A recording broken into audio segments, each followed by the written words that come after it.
Hello, hello, welcome friends over in YouTube land. How's it going? I am Phoenix61, doing something a little different here. We are trying to do a sort of how-to on carriers, right? So we're going to start low. We're going to start with I actually picked the Japanese Tier 3 carrier, right? So carriers are available at Tiers 3, 5, 7, and Legendary at time of filming. And then countries that actually have carriers also are Americans, the Japanese, the Germans, and the Soviets, right? So each one plays kind of a little bit different, but for Tier 3, I want to say everybody's very, very similar. There's a little bit of a mix-up there, but yeah. So anyway, we will start with the commander selection. There is a carrier-specific commander for each country, right? And if you don't have that person, that's going to suggest you could also use one of the cruiser commanders, right, that you get standard, right? So you always have at least one commander for every country.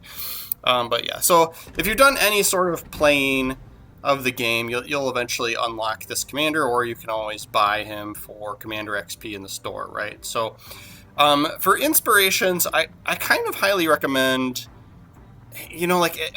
definitely as a good starting point, anti-air stuff is always beneficial here, because you don't like your carrier to be spotted, and a lot of times that's happening by airplanes, right? Especially if the opposing team's carrier comes after your carrier, right? So it's nice to get rid of them quickly. But you can always filter inspirations, as you're picking them by the little carrier symbol, right? So just keep an eye in here. Some of these things aren't going to make sense. Like here, like Ernest King, like he would be fine. AA guns firing range, like that'd be great. But like, something like this one, like main battery shell damage, like that's a waste. So it's kind of frustrating that it suggests that when you do filter by carrier, right? But yeah, anything AA is always a good bet. Otherwise, there are some specific things out there, like your bombs causing better chance for them causing fires, or torpedoes. I picked torpedo speed for the one that I picked, right? But here's the options that I picked, right? So I went anti-air for this first row, damage per second. And then air detectability, the reason I'm not picking this one is, and we'll dig into this a little bit deeper, but really you don't want your carrier to get spotted ever would be ideal, right? So just move your carrier around the map, pay attention to the mini map where you can move your carrier, and that should take care of that, right? But you do you, right? So I went torpedo damage there.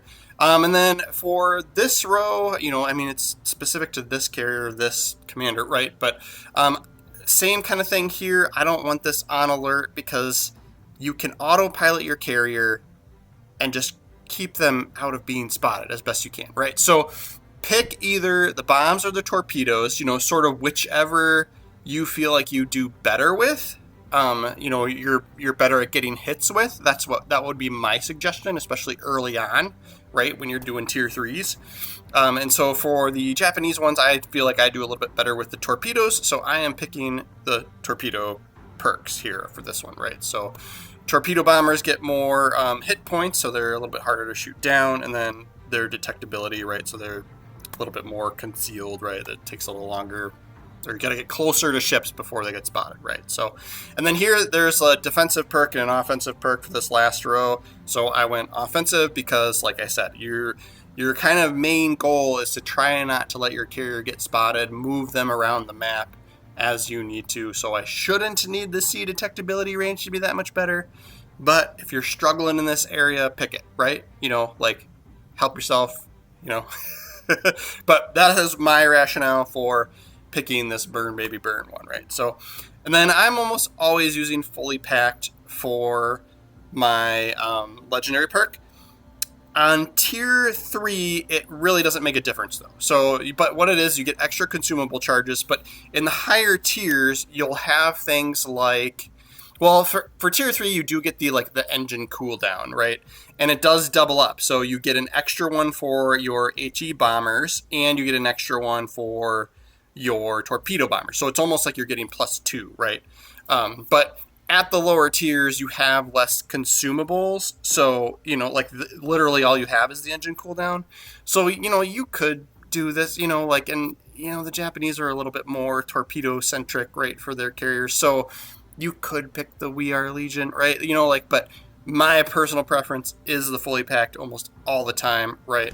So that's what I'm just leaving it there because we use the same commander for the higher tiers, and I definitely want it for the higher tiers. And so thus I'm not going to like change it in between, you get what I'm saying, right? So here we are starting our tier 3 Japanese carrier match, right? Now, right off the beginning, this is one thing that frustrates me when I see a lot of carrier players not doing this, but I am pushing forward on the stick to go forward and get into enemy territory as fast as I can. This is, you want to be a little bit different here with the higher tiers, but tier 3, this game, help your team out. You have a huge influence over the battlefield as the carrier, and I think people don't really realize that, right? They kind of just want to do their own thing.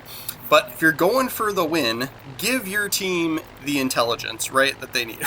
So go out full force. I wait till the engine heat bar on the left goes all the way to the top and actually makes the meh sound, and then that's when I hit the engine cooldown, and then keep pushing forward on your stick even while that engine cooldown thing is running, right? So I'm getting out in front, and I'm at least give my team a heads up as to where most of the enemy ships are showing up, right?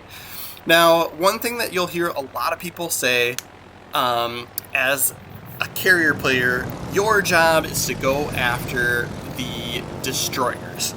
I'm going to only somewhat agree with that, right? So, especially down here at little tier 3, right? So, but here we have an AFK destroyer, so I'm like, I'm getting it. But so this is going to be an easy, kill here for us, right? But in reality, I think that like the destroyers are literally the most maneuverable ship, and you're trying to hit them with airplanes, right? And so like some carriers and planes are a little bit better at going after destroyers than others, so that's part of it. But I can definitely get on board with, as the carrier, it is super, super helpful to at least spot the destroyers for your team. But here, we're just kind of going with the flow, right? And just kind of use tier 3 to get you up to speed on like sort of how the planes work and like, the timing that it takes to kind of swoop down. Because what's going to happen with each country, they're a little bit different, but then as you progress through up into the higher tiers for the carrier, then like they all kind of work similar, and you're going to get a little bit different, perks and benefits as you go, right? So just kind of use tier 3 to kind of get your feet wet, right? And so you'll saw that I went into the mini map there, and when you go into the full map view in the menu, you can hold X on any square. I did it kind of quickly, but you can hold X on any square, and your carrier will automatically go to that square. You never have to manually drive your carrier. There's very rare instances that I ever do that, right? But so we're using that, and what I did was I'm like, all right, let's, we're kind of doing well on this side. I got rid of their destroyer, right? And so I'm like, you know what? You can move your carrier up. So there's a balance here, because you're going to see that ultimately I made a terrible, terrible mistake, and we're going to pay for it here. And so we'll kind of dive into that too. But yeah, so I'm using this as just sort of what we're doing right now is just going after this Wyoming. It is, it's not as important at tier 3, but it is way easier to get damage and do damage to kind of lone ships out there. The more ships you fly over, the faster you're going to lose planes to anti-air fire. Now, it's not as big of a deal at tier 3. Anti-air fire is, even for some ships, is not even non-existent, right? But, like you can see, we're hardly losing any planes. But as you see, we get spotted by a ship, a cruiser that kind of snuck through the, over that way, that kind of snuck through the front lines over there. And so we get spotted, and so he is making every effort to try and finish us off, right? So I almost have no choice but to go after that ship, because otherwise he's going to end us, right? So, and then, you can call out, to your teammates as well. You can use the call out functions and say, like, help me. But, yeah. So, and then we do get it looks like these are torpedoes from either the cruiser or the destroyer that was over here. And so we get a huge help there. And as you can see, since I'm trying and like rush to like get this guy, I'm not taking as much time to like line up my shots, and you're missing a heck of a lot more, right? So I get a little lucky with that one there, and then somebody else manages to finish him off, and then we go unspotted, right? But so now we're going to be, at least for the time being, we're home free, right? So that whole sort of west or left side of the map, there are no enemies over there, so I'm using that to like move my carrier up. And the reason you would want to do this is because then it takes less time for your airplanes to get to enemy ships, right? So this is going to help you do, it's going to help you get more runs at ships, and to, ultimately cause damage, participate in the battle, right? So, super important to, one, don't do what I did and let your carrier get spotted, right? But we managed through, we survived somehow, right? But use cover, move them up when it's appropriate, right? Like there's risk reward, right? in doing what I did, right? So we got away with it this time, but yeah, that's not always going to be the case, right? Especially at higher tiers, you can just get wiped out in one salvo with, from some ships, right? So just something to keep in mind. But the reason for moving your carrier around is so that you're closer to the battle, but not so close that you get spotted, right? And and then you have less flight time. You're not spending. A lot of people I'll see them hit reverse on their carrier. That's fine for a beginner strategy maybe, but they'll just hit reverse and just leave it sit in the back of the map.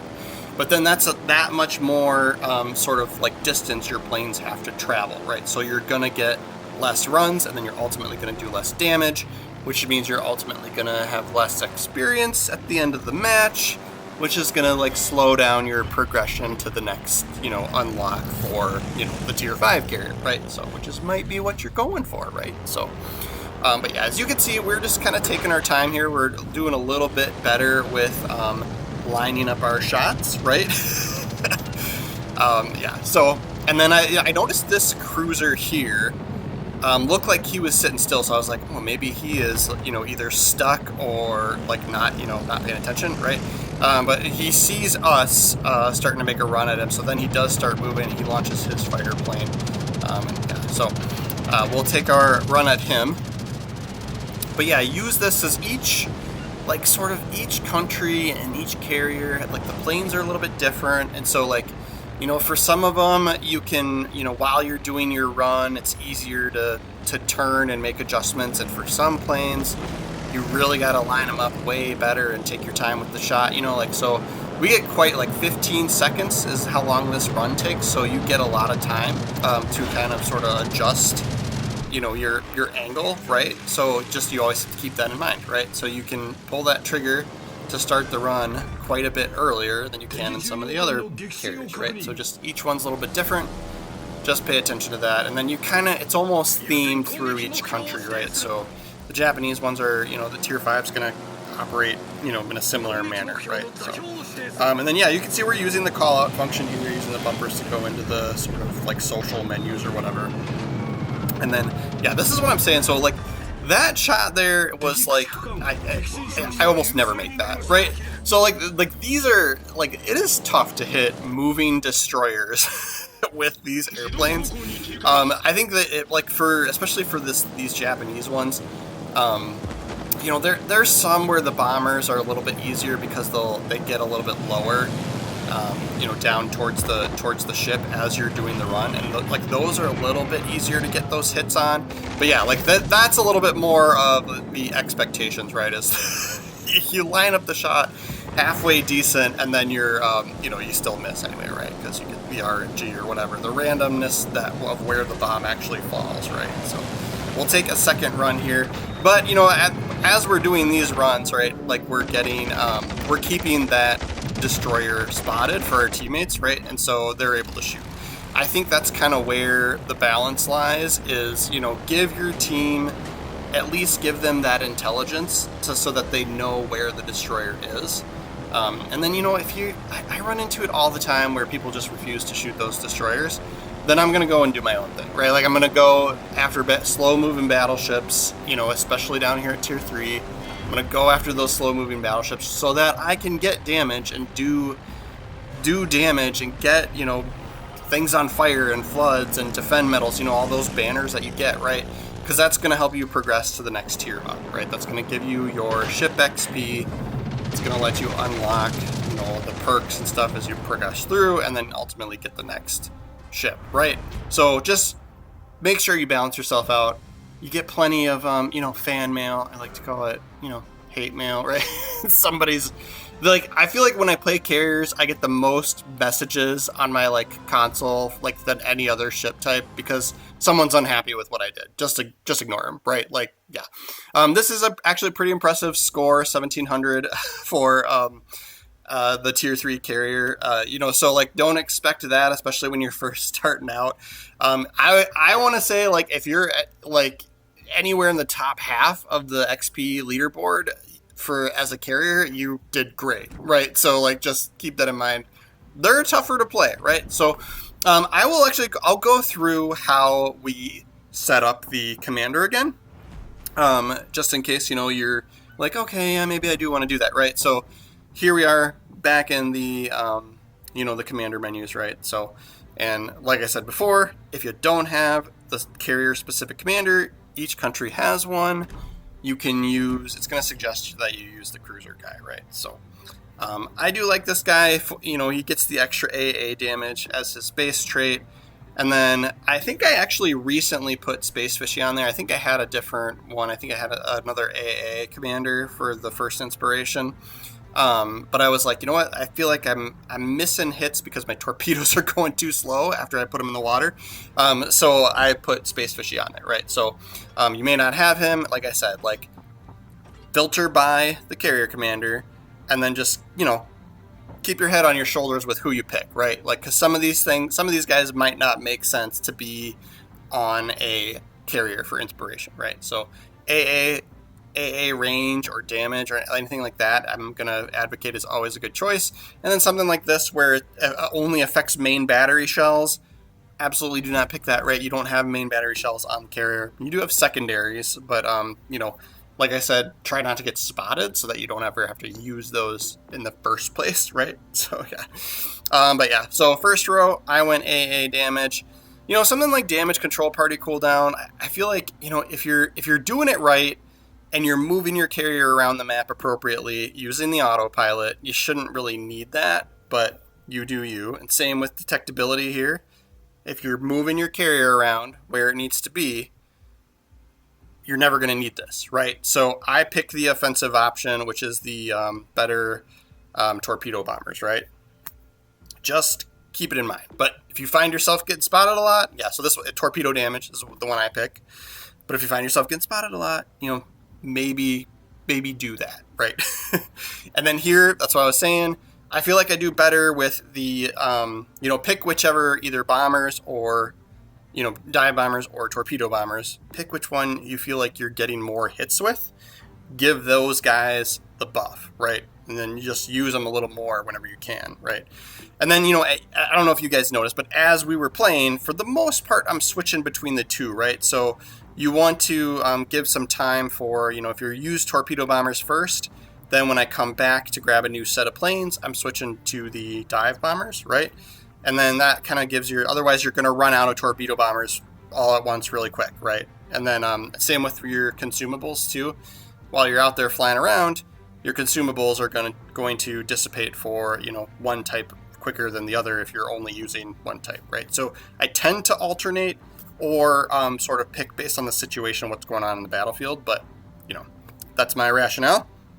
And then, yes, we pick the offensive option here over the defensive option, which is look at me now, which is, better concealment, right? So like I said, you do you, but ideally, if you're using the autopilot and moving your carrier around appropriately so that you're close to the battle but keeping out of being spotted, you shouldn't need those defensive perks, but you're always going to have those one-off scenarios, right? And then fully packed is my go-to, especially for the higher tiers, because you get several consumables, right? So you get things like, like a sort of a defensive perk where you don't take as much damage for a few seconds. You get fighter planes that you can drop anywhere on the battlefield, right? Like that kind of thing.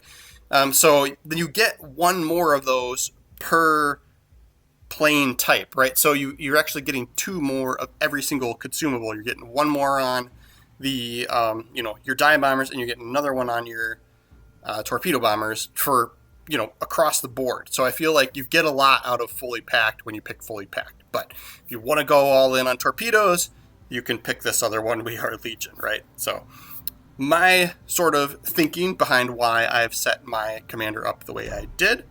But ultimately, it's just like everything else. You just gotta do it, right? You just gotta practice makes perfect. I think I will let me know in the comments what kind of stuff you guys want to see as far as like tutorial type stuff as well, or other videos that you'd like me to do. I do plan on at least going up to the tier 5 and tier 7s, because strategy does change pretty significantly there. I feel like as you get up in those higher tiers, your sort of role or like influence on the battle becomes more and more important as you get into higher and higher tiers, right? But thank you guys so much for watching my video all the way through. Do subscribe to the channel if you haven't already. I really do appreciate that. I'm still kind of a small channel, so I do notice every single time when I check every day, I'm like, yay, one more person subscribed, right? But we're doing videos every day, so if you're following, we will see you guys tomorrow. Thanks for watching.